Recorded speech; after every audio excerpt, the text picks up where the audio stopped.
1장 1절부터 보시겠습니다.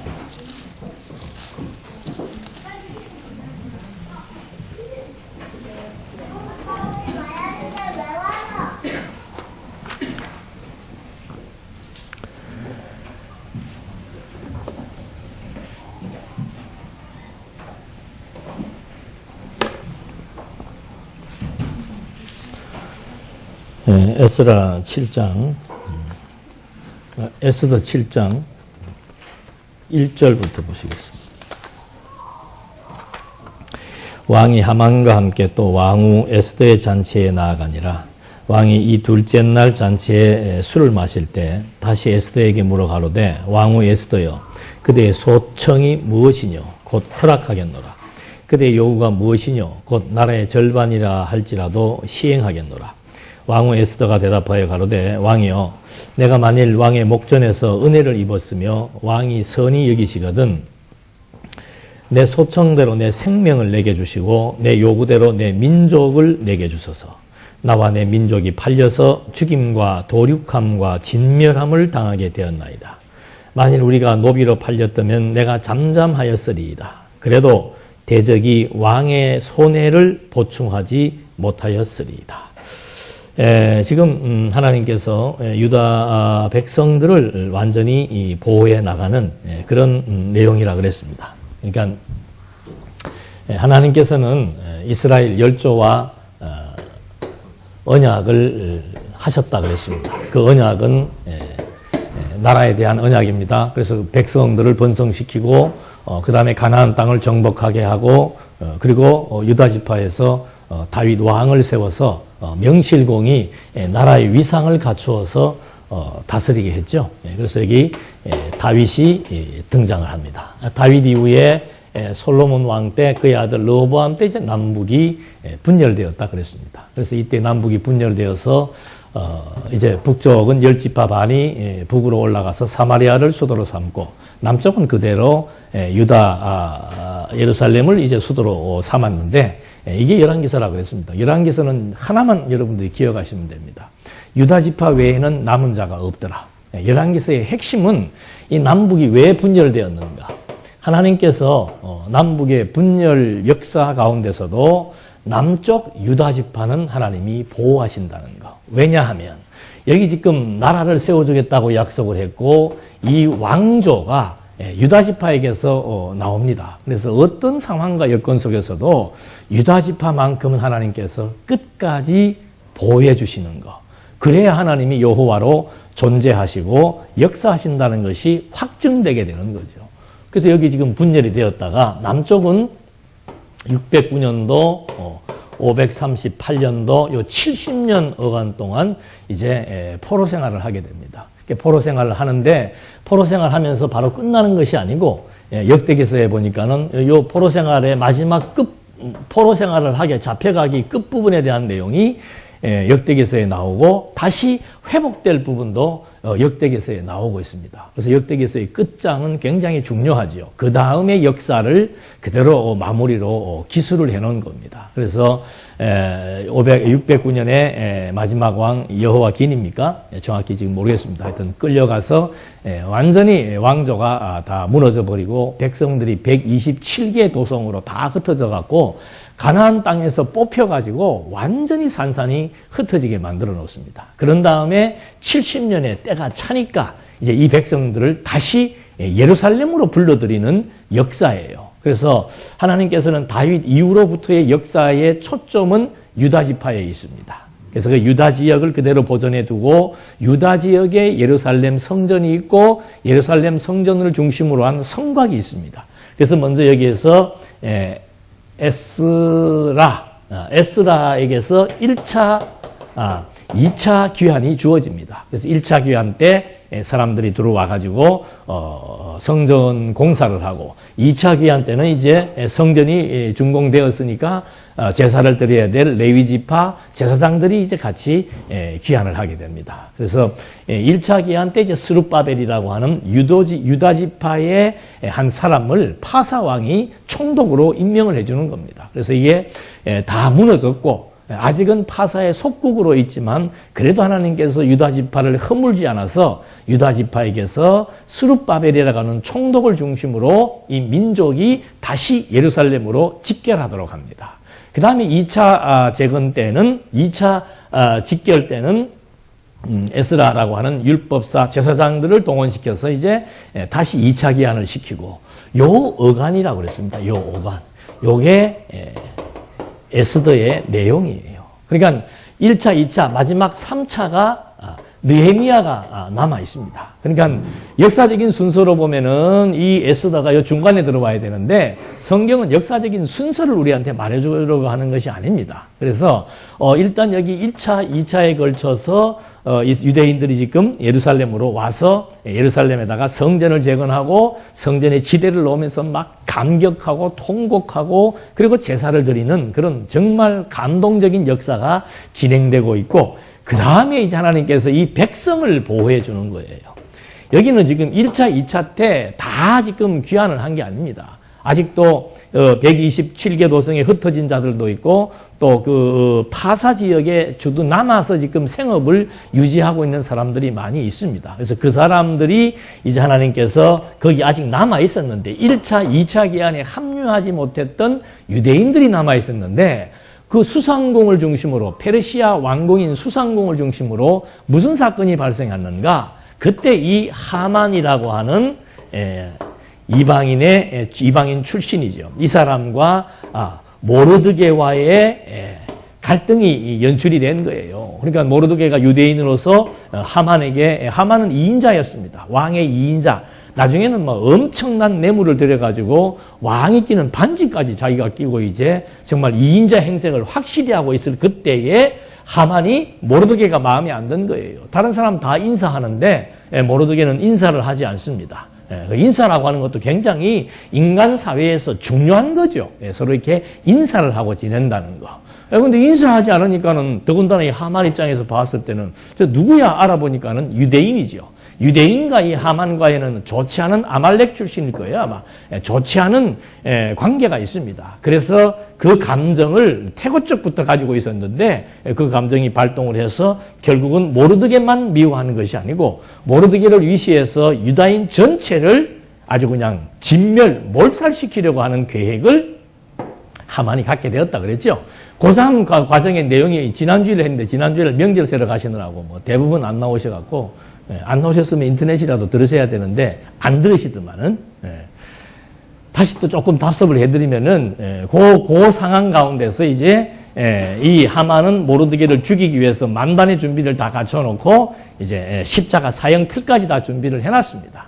그리고는 있었는데 하룻밤만 지나면 이제 모르드게는 죽고 유대인들은 다 몰사하게 되어 있습니다. 그런데 하나님께서 아닥사스다 왕의 심장에 발동을 걸어가지고 밤에 잠이 안 오게 해버린 거예요. 불면증은 심장에 열이 있으면 잠이 안 온다 그러는데 밤에 잠이 안 오는 거예요. 서성서성 되다가 어느 한 책을 보니까는 과거에 이 초창기죠. 자기가 왕 초창기 때 반역에 의해서 자기를 살해하렸던 음모가 있었는데 그때 모르드게가 그 음모 사건을 알고 에스더에게 얘기를 해서 에스더가 왕에게 보고를 해가지고 그 음모자들을 처형했던 그 기록들이 문서에 남아 있었던 거죠. 그걸 밤에 잠이 안 와서 해필 보게 된 거예요. 근데 놀라운 일은 뭔가 하면은 그런 엄청난 정말 특등 공신이지요. 왕을 위한, 왕의 생명을 보호한 특등 공신이면은 그렇게 되면 표창을 해줘야 됩니다. 그리고 관작이라 그래서 표창도 하고 무슨 뭐 왕이 내리는 하사도 하고 진급도 시키고 해야 되는데 그때 모르드게에게 아무것도 하질 않은 거예요.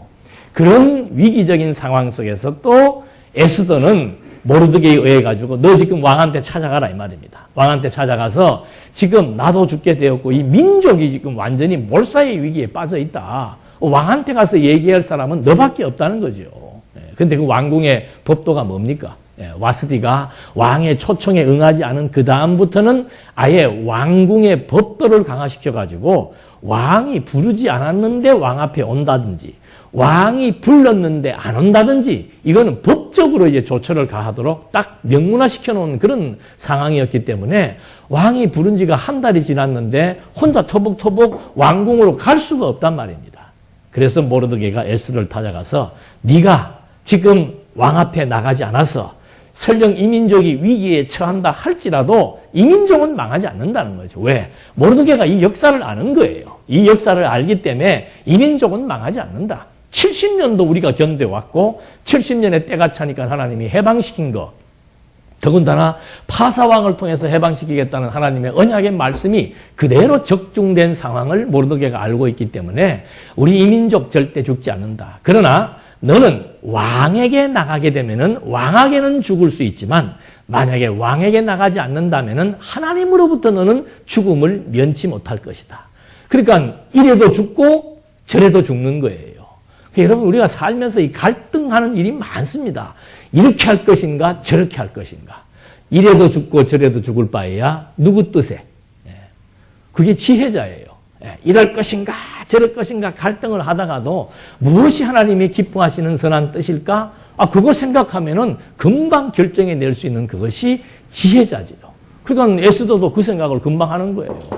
하룻밤 사이 가만 생각해 보니까 뭐 이래도 죽고 저래도 죽을 바에야 내가 유대인인데 하나님의 백성인데 하나님의 뜻 승복하는 것이 낫지. 그 왕이 뭐라고? 왕이 설령 내가 왔다고 죽일 테면은 죽여라. 그래서 죽으면 죽겠다는 각오를 갖고 더벅더벅 왕궁으로 그 다음날 아침에 간 거 아닙니까? 그런데 왕의 마음을 하나님이 움직여서 그 다가오는 에스더를 바라보는 왕의 눈이 완전히 꺼풀이 씌어가지고 막 너무너무 아름답게 보이는 거예요. 그러니까 법이고 뭐고 필요 없습니다. 법보다 더 우승하는 것이 사랑의 법이에요. 그러니까 그렇게 다가오는 에스더를 바라보면서 그냥 막 왕이 어쩔 줄 몰라가지고 환대를 해주고 어쩐 일이냐라고 맞이해 주는 겁니다. 그래서 왕, 내가 청이 하나 있습니다. 나는 왕을 위해서 잔치를 베풀고 싶습니다. 아이고 얼마나 기특한 일이에요. 얼마든지 배설하라 그런 거죠. 그런 가운데서 이런 일들이 벌어져서 지금 읽어드린 이 말씀이 바로 뭔가 하면은 이제 왕이 하만과 함께 또 왕후 에스더의 잔치에 지금 이제 잔치가 배설돼 가지고 이 잔치에 등장하는 등장인물들. 하나님께서는 확실하게 정리해 나가십니다.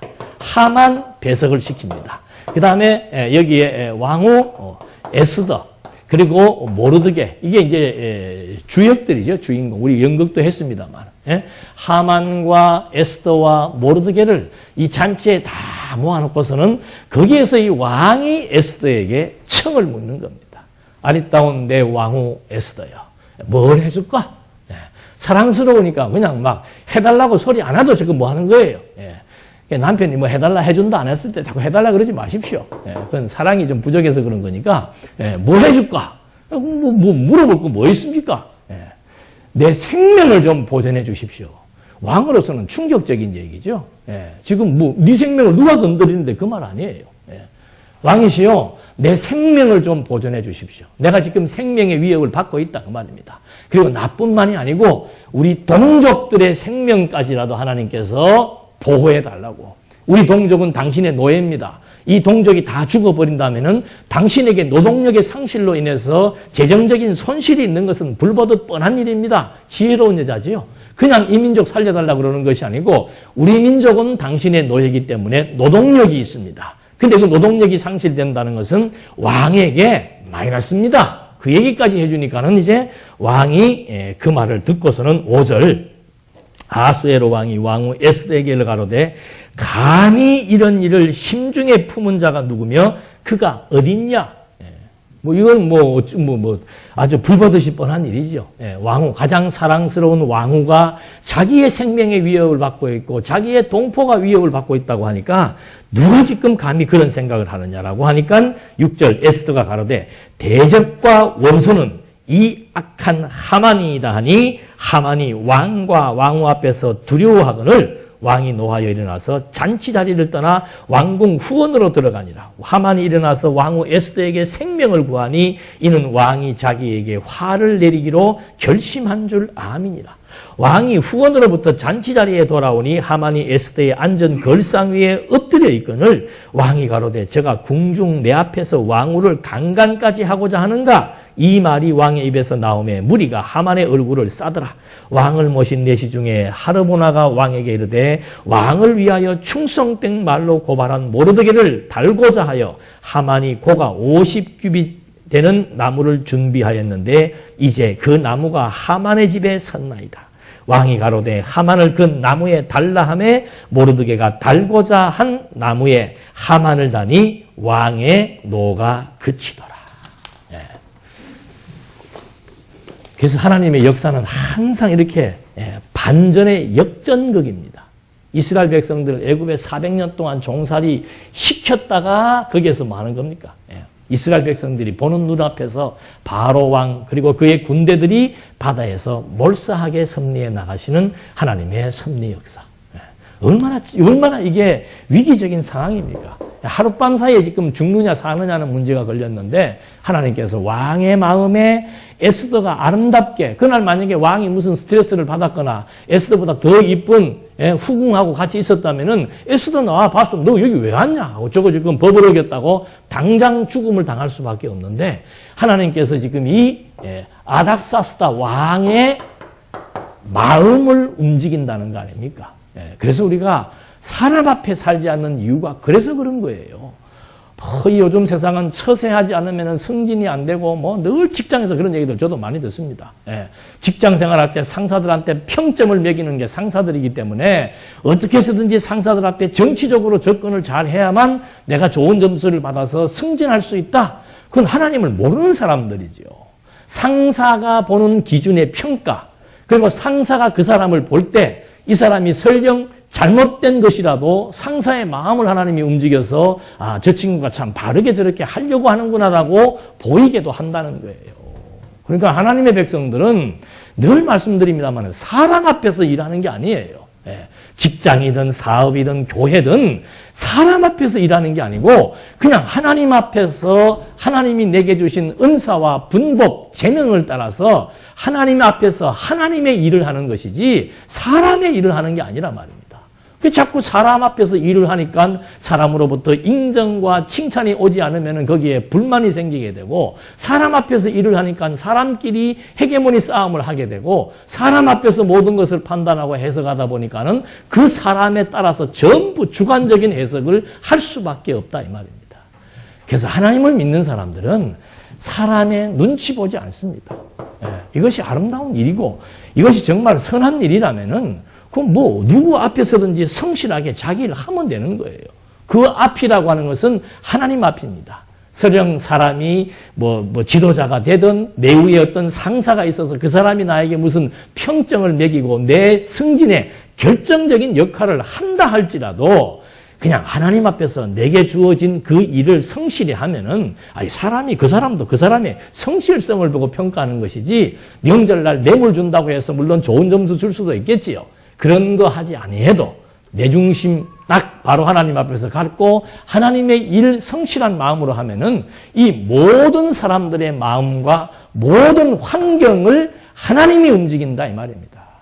그래서 우리가 이 하나님 앞에서 살아간다는 이것은 정말로 대단한 일뿐만이 아니고 하나님께서 우리 생각과 마음을 붙들어 주지 않으면은 매 눈에 보이는 게 환경과 여건과 사람밖에 안 보입니다. 하나님 안 보입니다. 그래서 이 말씀이 내 생각과 마음을 지배해 나가야만 모든 상황을 바라보면서 그 뒤에 움직여 나가시는 하나님의 능력이 보이고 하나님의 권세가 보이는 거지 그게 안 보이니까 지금도 보십시오. 남북 전쟁 보세요. 지금 막 전쟁이 일어날 것처럼 계속해서 보도하고 있잖아요. 일어날지 안 일어날지는 몰라요.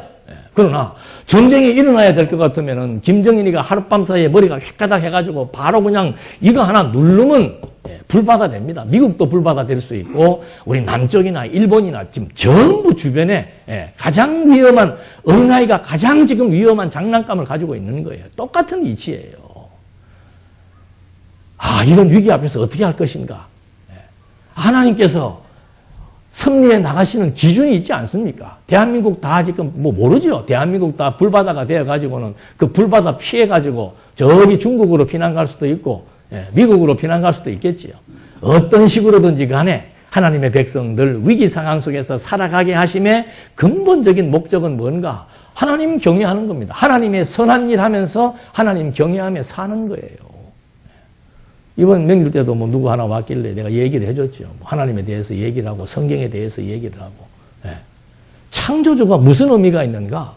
창조주라고 하는 것은 창조주와 피조물과의 관계성이 제일 중요한 겁니다, 여러분. 예.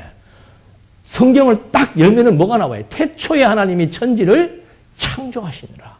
아, 이거는 우리에게 일반적으로 하늘과 땅을 하나님이 만드셨다? 그런 것도 물론 있지만 더 근본적인 것은 뭔가? 창조주 하나님과 인간의 이 상관관계예요. 인간이란 무엇인가? 이 말, 내가 누구인지를 알 수가 없다는 거죠. 예.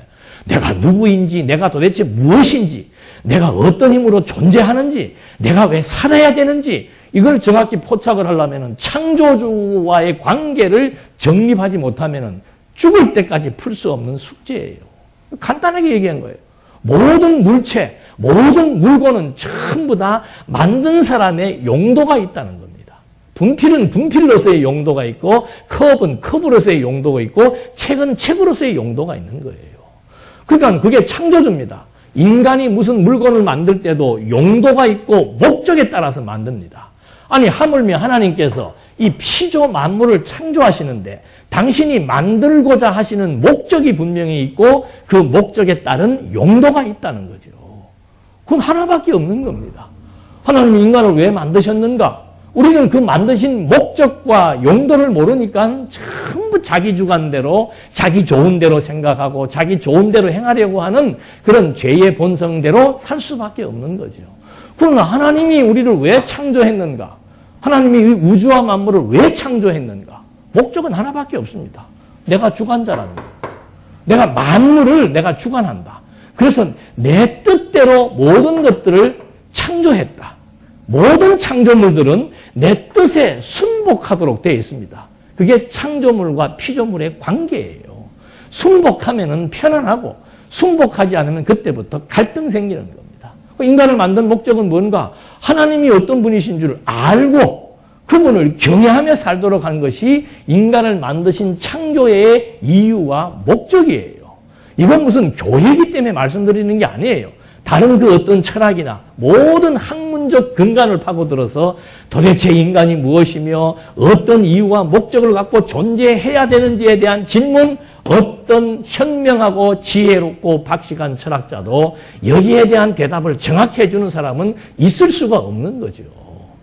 그러니까 그 유명한 소크라테스도 그 모여가지고 그 철학자들이 모였던 그 아레오바고니 그런 곳에 모여서 막 철학적인 토론을 하면서도 자기 문제가 해결되지 않는 거 아닙니까? 근본적으로. 그러니까 막 얘기하다가 질문만 던지고 도망갔다 그러잖아요. 너 자신을 알라. 예. 그러면 너는 너 자신을 아냐? 그 말 누가 물을까봐 그냥 자리 피해버리는 거예요. 여러분, 인생을 살면서 내가 왜 살아야 되는지, 무엇이 내 삶의 가치인지 그걸 알고 산다는 것은 그게 정말 행복한 사람의 삶일 수밖에 없는 겁니다. 갈등을 겪을 게 없잖아요. 흔들릴 이유도 없는 거고. 이럴까 저럴까? 아니, 이럴까 저럴까? 하나님께서 모든 만사를 뜻대로 섭리해 나가시되 우리에게는 이럴까 저럴까에 대한 판단 기준이 주어져 있습니다. 하나님의 뜻이다 그러니까, 하나님이 하신다 그러니까 아무런 생각도 없고 개념도 없고 로버트처럼 나는 가만히 있는데 성길아 절로 가라. 예. 내가 무슨 신들린 거예요? 예. 가만히 있는데 동북쪽으로 가라. 그러니까 동북쪽으로 가고, 동북쪽에 가니까 누가 귀인을 만나고, 그 신들린 사람들이 하는 짓이죠. 귀신 들린 사람들이. 하나님이 하신다는 건 그런 게 아니에요. 하나님 내가 오늘 주어진 삶 속에서 이것을 해야 됩니까? 저것을 해야 됩니까? 할 때 선과 악에 대한 가치 판단을 우리에게 갖게 하도록 한다 이 말입니다. 그게 지혜예요. 하나님의 말씀을 공부하니까 무엇이 지혜로운지가 분명해지고 무엇이 하나님의 선한 기뻐하심인지 싫어하심인지가 너무도 분명하게 판단이 되어지니까 하나님의 살아계심을 아는 만큼 그분이 온전히 여기시고 기쁘게 여기시는 그것을 하고 싶은 마음이 생길 수밖에 없잖아요. 그런 절차와 과정을 통해서 선한 일을 하게 하신다 이 말입니다. 그 지금 이런 상황들 우리가 뭐 지나간 남의 나라 역사가 아니고 이스라엘의 역사는 계시 역사입니다. 하나님이 이 피조 세계, 창조로부터 종말에 이르는 모든 이 피조 세계를 어떤 방법으로 섭리해 나가시는지를 보여주는 것이 역사서예요. 네. 그래서 사역의 방법들이 구체적으로 나온다 이 말입니다. 완전히 죽을 수밖에 없는 자리, 몇 시간 전만 하더라도 모든 준비 완료. 유대인들은 이제는 멸절된다. 씨를 남기지 않겠다. 하만이 뭐 모든 권세 다 거머쥐고 하만의 말을 거역할 수 있는 사람은 아무도 없습니다. 왕 한 사람밖에 없습니다. 그런데 하나님은 누구 마음을 움직이는 거예요? 왕의 마음을 움직이잖아요. 유대인들 전체가 하만 한 사람을 대항할 수가 없단 말입니다. 그런데 하나님께서는 왕의 마음을 움직여서 왕과 에스더의 관계를 사랑의 관계로 만들어버리고 왕이 에스더에게 너 원이 뭐냐 물어보잖아요. 그때 당당하게 나서가지고 내가 지금 죽게 되었습니다. 우리 민족이 죽게 되었습니다. 가차없이 하만의 철저한 자기 계획 완전히 무너져버리게 만들어버리고 하나님의 계획만이 서도록 섭리해 나가시는 하나님의 섭리 역사. 그래서 유대인들에게 불임절이 만들어진 거예요. 여러분, 불임절이라고 하는 것이 우리 이 민족이 죽다가 살아났다? 그건 인본주의적인 관점입니다. 인간의 자기중심적인 관점이에요. 그게 아니에요. 하나님께서 우리 이 민족을 하만이 세워놨던 철저한 자기 계획, 인간이 아무리 자기의 길을 계획할지라도 그 걸음을 인도하시는 분은 하나님이라고 하는 사실을 백성들로 하여금 깨닫게 하는 것이 불임적의 근본적인 의미예요. 그러니까 유대인들은 왜 우리가 하만에 의해서 완전히 죽을 자리에 들어갔다가 도리어 왕의 마음이 움직여져서 다시 이 민족이 살아나게 되었는지에 대한 역사적 의미를 통찰하게 되는 거라 이 말입니다. 그래서 당당할 수밖에 없는 거예요. 여러분, 힘 있는 사람은 당당하잖아요. 정말 돈 많은 부자들은 명품 안 걸친다 그래요. 왜? 명품 걸치면 뭐합니까? 없는 사람들이 있어 보이려고 명품 잡는 거지. 엄청난 재산 있고 보이는 것이 다 내 것인데 그 사람들이 그런데 뭐하러 신경을 쓰겠어요? 그래서 이 하나님이 우주와 만물을 창조하신 모든 것의 주인이라는 사실을 알고 우리는 그분의 자녀라 이 말입니다. 그래서 성경이 나오잖아요. 모든 우리가 하나님의 백성으로서의 받은 은총이 바로 뭔가? 하나님의 자녀만 되는 것이 아니고 하나님의 자녀이기 때문에 하나님의 나라를 무엇으로 받는다? 너무 크지요? 하나님의 나라 준다 그러니까 이건 대구 시내에 있는 팔공산에 한 1000평 준다 그러면 막 감동할 텐데 나라를 준다 그러니까 감동이 없는 거죠. 그래서 이런 관계 정확히 이해한다면은 정말 무서울 것도 없고 염려할 것도 없고 아무리 골치 아프고 복잡하고 얽히고 설킨 일 앞에서도 그 실타래를 풀어나가시는 분은 하나님이십니다. 아무리 인간이 머리 쓰고 고민하고 번민하고 밤에 잠 못 자고 그런 계획, 이 하만의 마음이 행복하고 통쾌했겠습니까? 모르지요. 원수를 죽이려고 했기 때문에 통쾌했는지 모르지만은 하나님께서는 당신의 뜻만을 이루어 나가는 겁니다.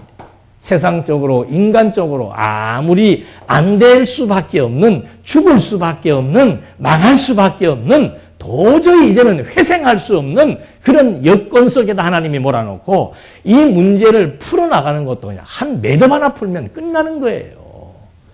그래서 우리가 여호와를 알자, 힘써 여호와를 알자.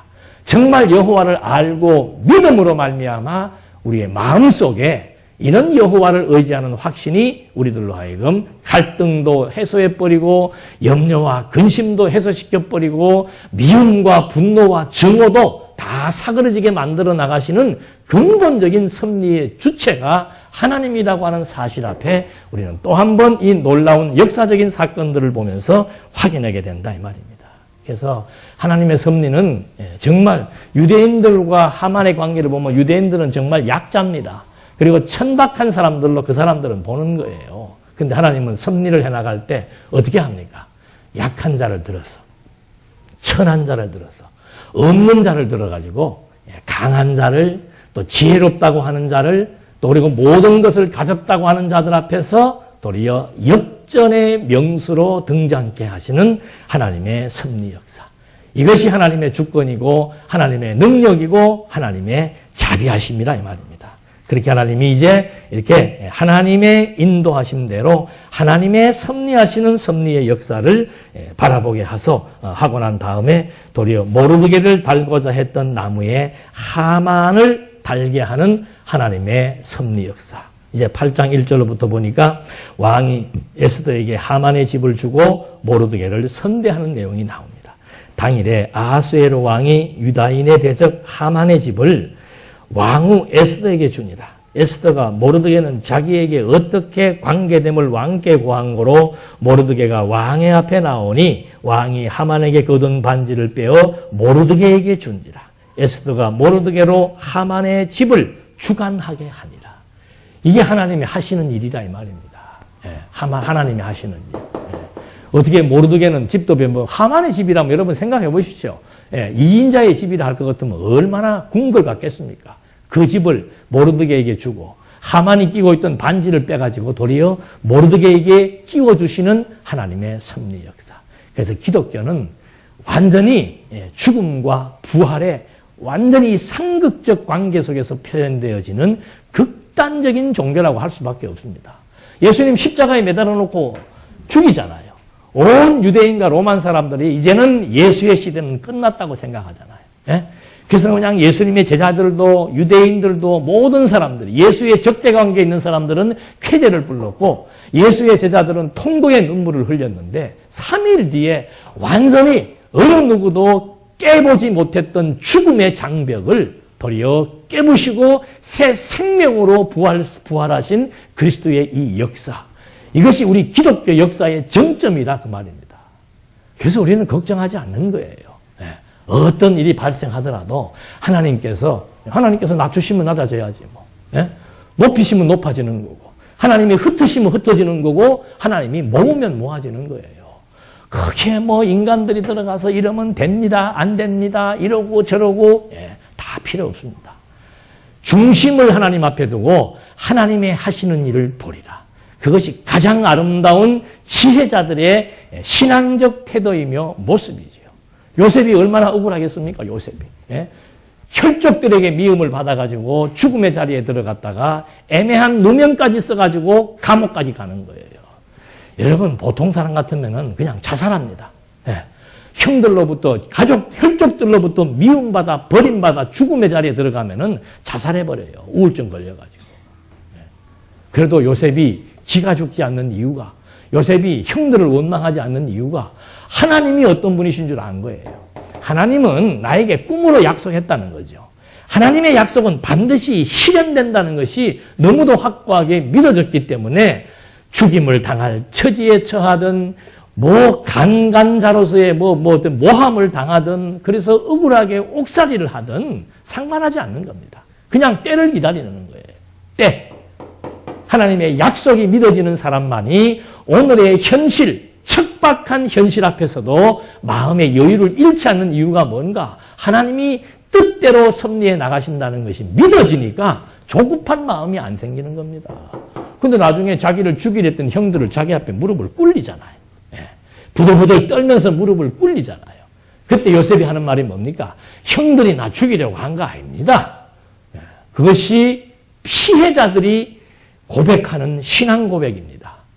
가해자의 고백은 뭔가? 내가 죽을 죄를 지었다고 고백하는 것이 가해자의 태도고 피해를 입은 사람의 태도는 뭔가? 당신들이 그런 거 아니라 이 말입니다.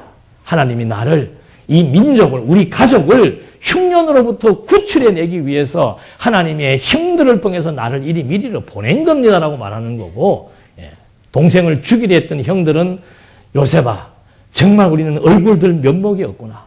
우리는 정말 죽어 마땅한 죄인이라고 자기의 잘못과 죄를 고백하는 아름다운 모습. 이것이 우리 기독교 윤리입니다. 하나님이 그렇게 하셨는데 어쩔 거야? 이거는 정신병자들이 하는 얘기예요. 기독교 윤리는 뭔가? 내가 잘못한 거 있으면 당연히 그 잘못에 대해서 인정을 하고 반성을 하고 상대방에게 해야 될 일이 있으면 다 보상할 거 있으면 보상해 주는 것이 기독교 윤리입니다. 빌레몬서가 그거 아니에요. 아무리 바울이 오네시모가 필요하다 할지라도 오네시모는 빌레몬에게 범죄자였단 말입니다. 그의 재산권은 노예가 도망을 갔고 그 돈을 횡령을 한 거죠. 그럼 그 부분에 대해서 어떻게 해야 되는가? 당연히 오네시모는 빌레몬 앞에 가서 무릎을 꿇고 용서를 빌어야 되는 거고 빌레몬은 그 오네시모가 회개했다는 사실을 알고 바울에게 너무도 필요한 사람인 줄 아니까 빌레몬은 거기에 용서를 베풀게 되는 것. 이것이 아름다운 기독교 윤리의 모습이지요. 피해자가 방자하게 하나님이 그렇게 했다라고 말한다면은 그건 잘못 해석하는 겁니다. 또 피해를 당한 사람이 끝까지 용서하지 못하고 저 인간 내가 반드시 어떻게 되는 꼴을 봐야 돼. 그것도 하나님 앞에서 아름답지 못한 태도죠. 그래서 이 멋있는 이 섭리의 광경들은 하나님을 중심으로 이 쌍방이 양자가 하나님이 어떤 분이신 줄 알면은 거기에 뭐 끝까지 목숨 걸 일이 없는 거죠. 하나님이 하나하나 정리해 나가시는 거.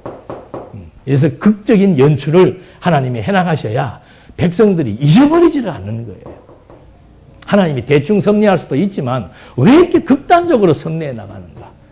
아니 모르드게에게 그냥 다른 집을 줘도 되잖아요. 왜 하필 하만이 살던 집을 모르드게에게 줍니까? 모르드게는 그 집에 살면서 죽을 때까지 무엇을 잊을 수 없습니까? 이 극적인 반전의 역사를 모르드게는 잊을 수 없는 겁니다. 그게 하나님의 교육이에요. 정말 하나님은 뜻대로 이스라엘의 역사를 하나님의 뜻대로, 하나님의 계획대로, 하나님의 능력으로 섭리해 나가시는구나. 그래서 우리는 여호와만을 의지할 수밖에 없다라고 하는 거예요. 하나님의 뜻 앞에서 어떤 명분과 이유도 필요 없습니다. 인간의 자기 주관, 인간이 주인이 되려고 하는 인간의 어리석은 탐욕들이 하나님의 뜻을 인식하고 인정하는 자들이라면은 다 포기할 수밖에 없는 거죠. 그래서 이스라엘 백성들로 하여금 이렇게 하나님께서 정말 진짜 역전의 역사입니다. 이렇게 역사를 해서 하나님께서 이제 모르드게를 도리어 하만의 집에 두게 했고 모르드게를 선대받도록 섭리해 나가는 겁니다. 그러면서 3절로 8절까지 왕이 왕후의 요청으로 유다인을 보호할 것을 허락해 줍니다. 에스더가 다시 왕의 앞에서 말씀하며 왕의 발 아래 엎드려 아각 사람 하만이 유다인을 해하려 한 악한 꾀를 제하기를 울며 구하니 왕이 에스더를 향하여 금호를 내어미는지라. 에스더가 일어나 왕의 앞에 서서 가로되 왕이 만일 즐겨하시며 내가 왕의 목전에 은혜를 입었고 또 왕이 이 일을 선히 여기시며 나를 기쁘게 보실진대 조서를 내리사 아각 사람 함모다다의 아들 하만이 왕의 각도에 있는 유대인을 멸하려고 꾀하고 쓴 조서를 취하소서. 내가 어찌 내 민족의 화당함을 참아보며 내 친척의 멸망함을 참아보리일까. 아술의 왕이 왕후 에스더와 유다인 모르드게에게 이르되 하만이 유다인을 살해하려 함으로 나무에 달렸고 내가 그 집으로 에스더에게 주었으니 너희는 왕의 명의로 유다인에게 조서를 뜻대로 쓰고 왕의 반지로 인을 칠지어다. 왕의 이름을 쓰고 왕의 반지로 인친 조서는 누구든지 취소할 수 없음이니라. 하만이 벌써 127개 도시에다가 공문을 다 보낸 거예요. 그 반지는 어명입니다. 어명으로 찍은 공문을 보내가지고 이제는 127도에서 유대인들을 만나고 면 누구든지 다 죽여버리라고 하는 그런 어명의 조서를 지금 다 보냈다 이 말입니다. 그걸 이제 에스더가 알고는 그걸 다시 치하시키는 내용의 눈물의 호소를 하는 거죠. 그러니까 왕이 알아서 마음대로 해라. 내 도장 줄 테니까 그거 다 없던 일로 하고 이제 하만은 십자가 자기가 짜놓은 틀에 죽게 되었고 하만의 집에는 모르드게가 살게 되었고 이런 모든 내용들을 다 자세하게 기록해서 거기에 왕이 준 왕의 반지를 찍어서 127개의 도성으로 다 보낼 것을 이제 왕이 허락해 주는 겁니다. 그러니까 모르드게가 왕명으로 대적을 멸하라고 각 도에 전하게 되는 겁니다. 이게 또 역전이에요. 그러니까 유대인을 죽이라고 했는데 이제는 각 도에다가 반대로 이 아각 사람의 혈통들을 지금 다 전멸시키려고 도리어 모르드게가 반대로 된 조서를 써가지고는 각도에다 보내는 내용이 9절로 14절의 내용이 나오는 거죠. 한번 볼까요? 그때 시완월 3월 23일에 왕의 서기관이 소집되고 모르드게의 시키는 대로 조서를 써서 인도로부터 구스까지의 127도 유다인과 대신과 방백과 관원에게 전할세 각도의 문자와 각 민족의 방언과 유다인의 문자와 방언대로 쓰되 아수에르 왕의 명의로 쓰고 왕의 반지로 인을 치고 그 조서를 역졸들에게 붙여 전하게 하니 저희는 왕궁에서 길러서 왕의 일에 쓰는 준말을 타는 자들이라. 조서에는 왕이 여러 고을에 있는 유다인에게 허락하여 저희로 함께 모여 스스로 생명을 보호하여 각도 백성 중 세력을 가지고 저희를 치려하는 자와 그 처자를 죽이고 도륙하고 진멸하고 그 재산을 탈취하게 하되 아하수에로 왕의 각도에서 아달월 곧 12월 13일 하루 동안에 하게 하였고 이 조소 초본을 각도에 전하고 각 민족에게 반포하고 유다인으로 예비하였다가 그날에 대적에게 원수를 갖게 한지라. 왕의 명이 심히 급함에 역졸이 왕의 일에 쓰는 준말을 타고 빨리 나가고 그 저서가 도성 수산에 반포되니라. 여러분, 우리 가끔 가다 보면 이렇게 뭐 선후배 사이에 모여가지고 야자 타임 한다 그러죠? 그런 것처럼. 이 지금 아하수에로 왕이 하루의 시간을 준 겁니다. 이 하루 시간 줘가지고 하만의 측근들, 그리고 유대인들을 멸하려고 했던 세력가들, 그들을 모조리 죽이고 하루 동안에 죽일 수 있는 만큼 죽이고 그들의 재산까지 다 탈취하라고 하는 그 명을 지금 내리는데 시간이 촉박하니까 왕이 키워서 왕이 타려하는 그 준마들을 지금 태워보내면서 지금으로 말하면 암행어사 출두예요. 그런 아주 그냥 그 특등의 비서관들을 딱 해가지고는 각 127개 도성에 보내가지고 모든 조소 공문을 다 회수하고 새 공문을 발파하면서 이제는 모르드게를 중심으로 해서 이 하만과 합세했던 세력가들, 세도가들을 하루아침에 지금 다 진멸시키도록 섭리해 나가시는 하나님의 섭리 역사.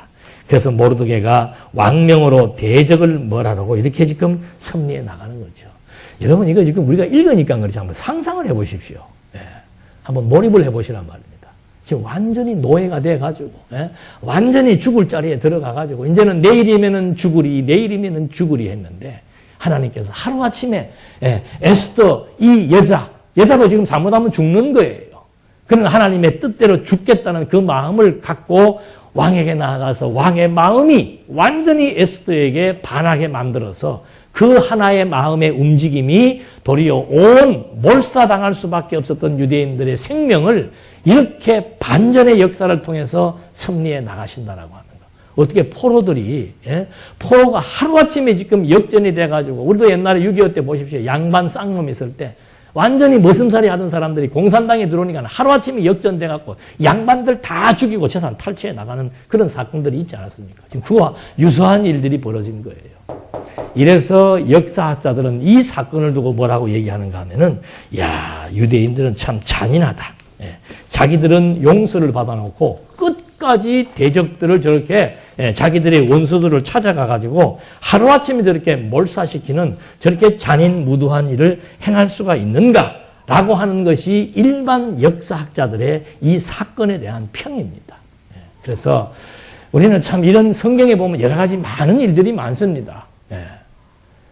그 뭐 선악과 하는 그 열매 하나 따먹었다고 해서 온 인류를 그냥 완전히 죄 가운데 집어넣고 저주를 받게 하신 하나님의 일. 지금처럼. 뭐 그렇게 또 그 하루 동안에 그거 안갚음을 하겠다고 그 도시에 다 내려가가지고 막 자기들 죽이려 했던 세도가들을 다 죽창으로 쳐 죽이고 재산들을 다 탈취하도록 만들어 나가시는 거. 대머리라고 놀렸다고 해서 그냥 막 그 젊은 청년들을 한 40명을 다 몰사시키는 거. 성경에 여러 가지 사건들이 많죠. 성경은 늘 말씀드린 대로 계시서입니다. 계시서. 하나님의 존재를 우리에게 확증시키기 위한 계시서입니다. 그러니까 하나님을 모르면 인간이 대단한 줄. 그래서 우리가 존엄이라고 그래요. 존엄. 인간은 존엄하다 그러잖아요. 존엄하긴 뭐가 존엄해요. 우리끼리나 뭐 존엄한 척 하는 것 뿐이지 하나님 앞에서 보면 존엄 없습니다. 존엄은 뭔 존엄이 있어요. 우리가 뭐 개미를 보면서 존엄하다 그럽니까? 아이고 존엄한 개미 때가 지나가는구나. 하나님 앞에서 우리가 비행기 타고 높이만 올라가도 요 조물조물조물 하는 것밖에 더 보입니까? 뭘 그렇게 인간이 대단합니까? 신을 모르니까 자꾸 스스로 착각을 해서 내 생각대로 내 마음을 내가 뭘 어떻게 할 수 있고 가족을 움직일 수 있고 뭐 주변을 움직일 수 있고 나라를 움직일 수 있고 완전히 착각하는 거죠. 할 수 있는 것 없습니다. 아무것도 없습니다. 정말로 하나님께서 그런 여건과 환경과 여러 가지 일들을 조성하도록 기가 막힌 타이밍, 때를 따라 섭리해 나가셔서 되어지는 일이지 뭐 그렇게 우리가 머리가 대단해서 내가 그때 이렇게 계획을 했기 때문에 오늘 뭐 집값이 이렇게 오르고 그런 일 없어요. 하나님 알면은 그런 생각 자체를 안 합니다. 야, 이거 진짜 우리는 개미와 같은 존재구나. 아, 신 앞에서 인간이라고 하는 것이 개미보다 못한 존재인데 성경은 우리 보고 먼지라고 그러잖아요. 먼지. 예. 개미는 그래도 좀 나아요. 꼬물꼬물 움직이라도 먼지라고 그러잖아요. 먼지. 티끌이라고 그러고 먼지라고 그러고. 도리어 사도 바울은 하나님을 깨닫고 나니까는 나는 만물의 찌꺼기라고 그러잖아요. 예. 그런데 거기에 무슨 존엄이 있냐 말이에요. 아까도 말씀드린 대로 유대인들을 이렇게 지금 완전히 죽음의 직전에 몰아넣었다가 살게 하신 것이 유대인들로 하여금 야, 우리가 죽다가 살아났다. 야, 우리 생명은 귀한 생명이다. 우리 이제 한번 이런 일 겪지 말고 잘 살아보자. 이런 각오를 하기 위해 주는 게 아니라고 그러잖아요. 왜 죽게 했다가 살게 했는가? 하나님이 하신다는 것 알게 해주는 겁니다. 하나님의 능력을 극대화시켜서 보여주는 거예요.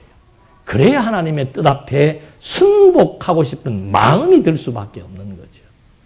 그래서 죄의 싹스 이제 로마서 5시간에 공부하잖아요. 이게 구약 성경이라고 하는 것은 전부 그리스도에 대한 예표예요.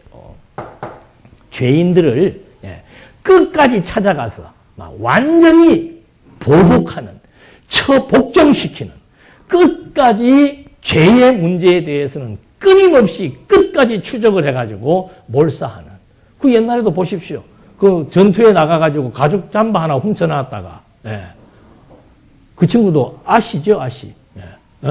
가죽 잠바 하나 훔쳤는데 그게 뭐 그렇게 대단한 일입니까? 근데 하나님이 하지 말라고 그러면 안 해야 되는 거예요. 그러니까 하나님의 뜻이 중요한 것이지 뭐 물건을 훔치고 안 훔치고가 중요한 게 아닌데 하나님께서는 하지 말라는 걸 했다는 거죠. 그 잠바 하나 훔쳐가지고는 아예 그냥 막 끝까지 지파 다 세워놓고 제비뽑기 해가지고 지파별로 하나 선정되니까 또 그 지파에서 또 추적을 해가지고 나중에는 진짜 범죄자 아가네기까지 딱 추적을 해가지고 그거 하나 잡아가지고 매달아 돌로 쳐서 죽이고 돌 무덤을 쌓게 해서 유대인들로 하여금 하나님이 하지 말라는 걸 했다가 저렇게 죽었다는 거 지금 그대로 산 증거로 보여주는 겁니다. 이게 죄에 대한 형벌이에요. 죄의 싹은 사망입니다.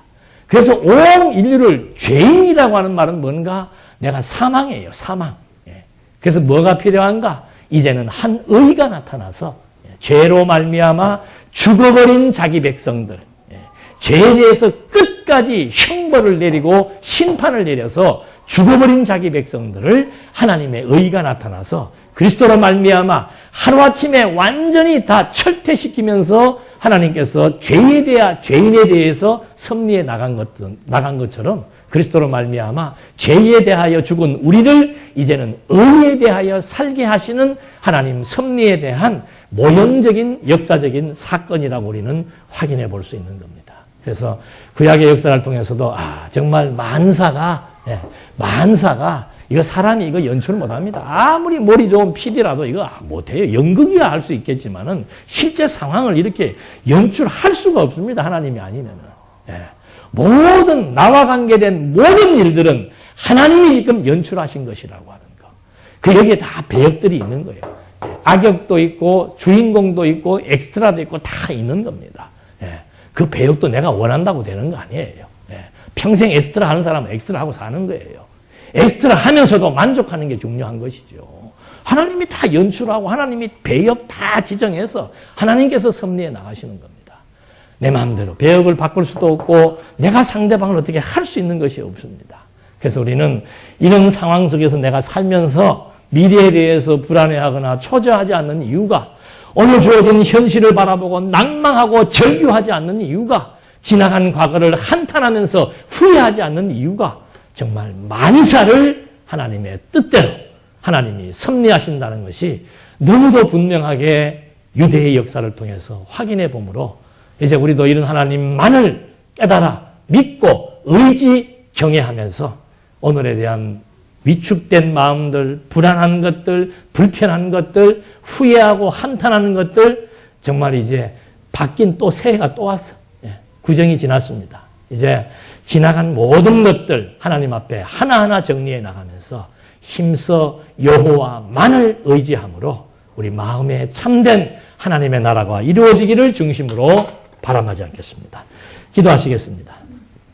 은혜와 사랑이 풍성하신 하나님 아버지, 정말 천하의 범사가 다 기한이 있고 모든 일들이 하나님의 연출의 역사인 것을 우리 또 한 번 확인해 보았습니다. 세상 만사 우리의 생각대로 되지 않습니다. 세상 만사 우리의 욕심대로 채워지지 않습니다.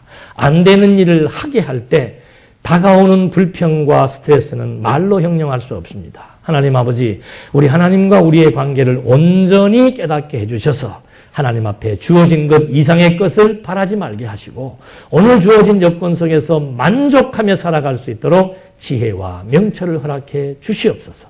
예수님의 이름으로 기도드립니다. 아멘.